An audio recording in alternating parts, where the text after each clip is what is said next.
La petite communauté d'Yamachiche qui lance un ultime cri du cœur pour sauver l'entreprise Duchesne et Fils, entreprise presque centenaire. Ce matin, le maire qui avait convié des élus d'un peu partout dans la MRC de Masquinongé, des travailleurs, et il y avait beaucoup de monde, un peu plus que ce qu'il aurait cru, le maire. Le maire, lui, il demande un peu plus de temps aux créanciers et à la Cour supérieure pour permettre à de potentiels investisseurs de proposer un plan de redressement. Jusqu'à maintenant, tous les plans de redressement qui ont été refusés par les créanciers. On le rappelle, en janvier, l'entreprise qui s'est protégée de ses créanciers et la semaine dernière, 90 personnes ont été licenciées. Il reste 50 personnes chez Duchesne et Fils, mais le dernier quart de travail devrait avoir lieu vendredi parce que c'est à ce moment que devrait avoir lieu la décision finale du juge et on se dirige donc vers une liquidation complète de l'entreprise. Il y a 2 investisseurs sur je ne sais pas combien, mais il y en a au moins 2 qui m'ont contacté. Si eux investissent, puis ils veulent investir, c'est parce qu'ils y croient.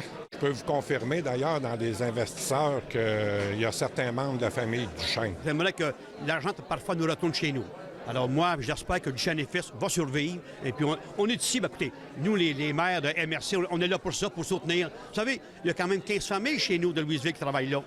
15 familles. Alors, c'est des bons salaires. Ces gens-là se ramassent aujourd'hui avec rien. Là. On connaît Duchesne pour ses clous, notamment, qui se retrouvent un peu partout sur les tablettes des quincailleries au Québec, mais l'entreprise qui fabrique aussi différents types de membranes et de la tôle. Je parlais avec le maire Steve Boulanger qui, lui, me disait qu'il y a une multitude d'emplois indirects également là, qui dépendent de l'entreprise Duchesne.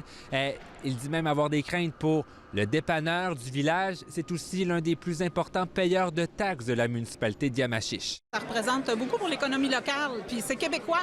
C'est ça qui est important de comprendre. C'est québécois. On peut-tu les sauver, les entreprises québécoises? Je pense que là, ça serait le moment. Là. Bien, que je parte, mettons, à retraite, dire qu'il y a une suite à ça, puis qu'on continue d'avoir des manufactures québécoises qui sont capables de produire pour nous autres. Il n'y a rien de fini, mettons. Oui. On regarde espoir. Le PDG de Duchesne, Christian Dauphiné, nous a confirmé être toujours en discussion avec de potentiels investisseurs. Ici Charles-Antoine Boulanger, Radio-Canada, Yamachiche.